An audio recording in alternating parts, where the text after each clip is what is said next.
I was walking through my local IGA today when I came across this product right here.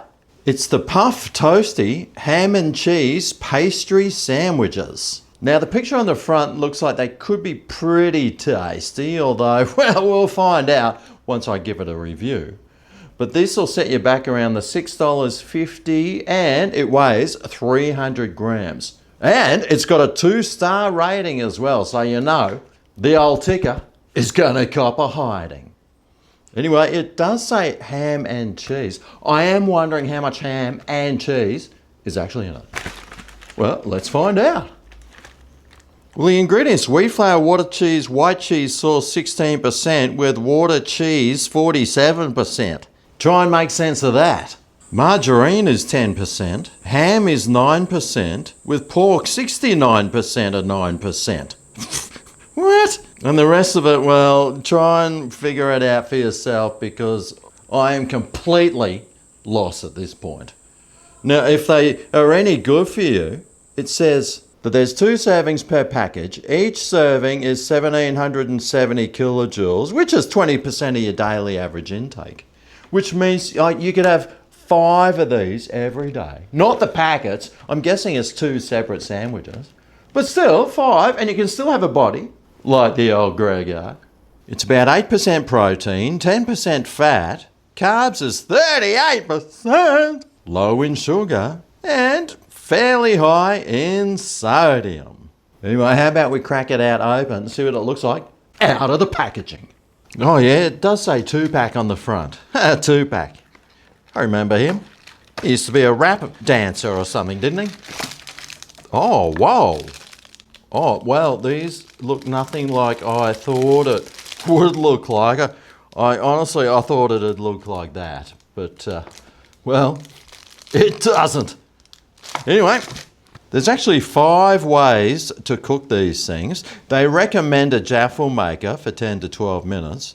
You can do it in the air fryer for 12 to 15 minutes at 180. A sandwich press for 7 to 9 minutes. Make sure you use baking paper. Or you can do it in a frying pan for 10 to 12 minutes, halfway flip, or a conventional oven 180 for 22 to 25 minutes. Now, because I'm not a billionaire, I think I'll avoid the oven.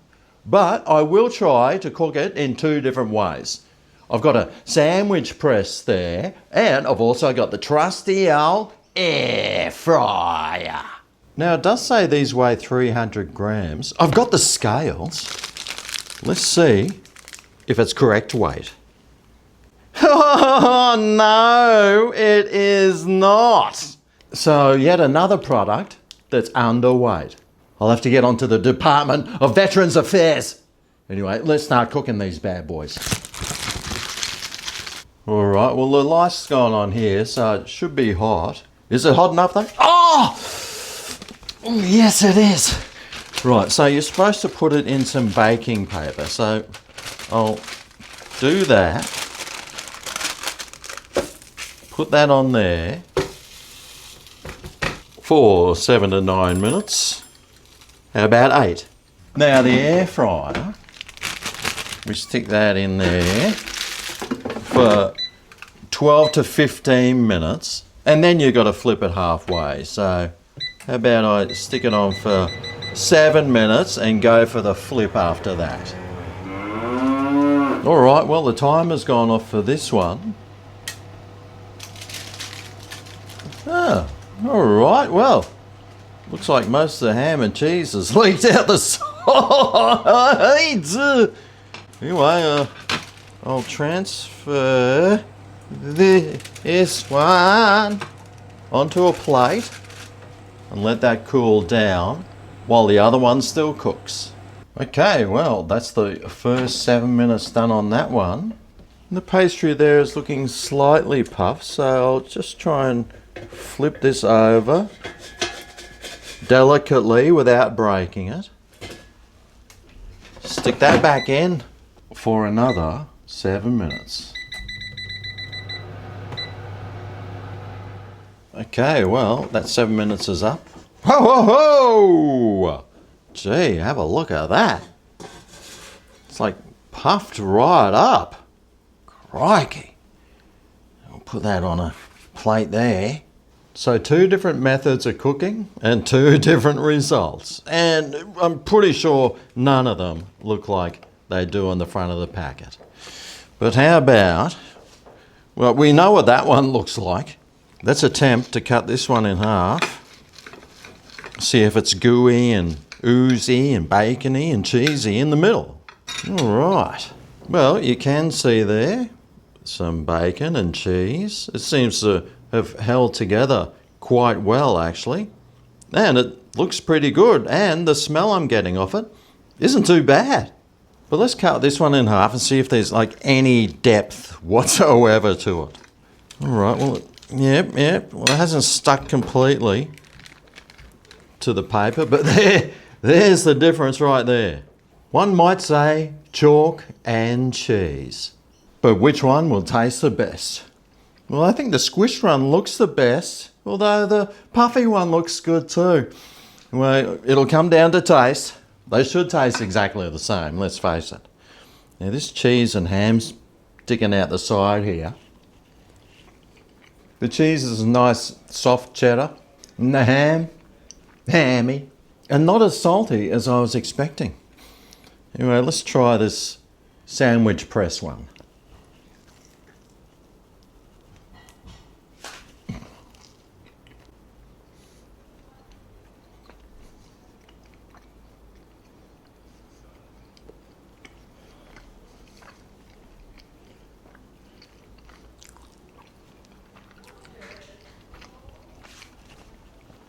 Oh, slightly chewy, but I did get a nice mix of cheese and ham in there with the pastry, and the pastry's slightly compressed and a little bit soggy to make it look slightly chewy, but still fairly enjoyable.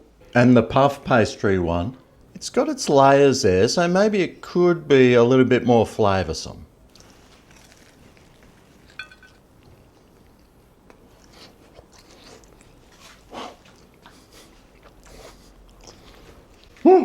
Well, the puff pastry does hold the heat in, but it was juicier and creamier and, well, I think because most of it hadn't fallen out the sides, it was a bit better that way.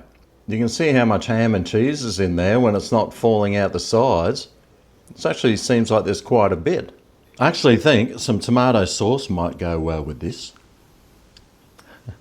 Goes well with everything, right?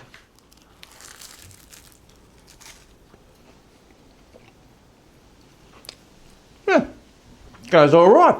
But which one did I prefer the most? Well, I think the one that was puffed up and nice and cheesy and hammy in the middle, I think I preferred that one. This one, well, the pastry was all crushed and it was chewy. It was all hanging out the sides and, well, when you went to bite into it, all you were getting was chewy pastry. It wasn't as enjoyable as the one done in the air fryer. So the old Puff Toastie, would I get one again? Well, I actually didn't mind the flavour of it.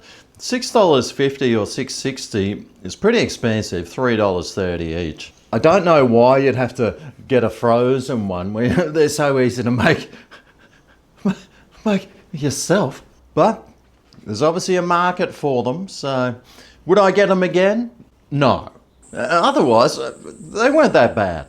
I wouldn't get it again, but I'd understand if you wanted to go out and grab some, because they taste pretty good. Anyway, I hope this video helps you decide what to add to your shopping list the next time you go to the IGA. If you've made it this far in the video, I want you to show it some thumbing love. Thanks for watching. I'll see you next time for my next frozen food review. I'll see you then. Ooh yeah, this is Greg's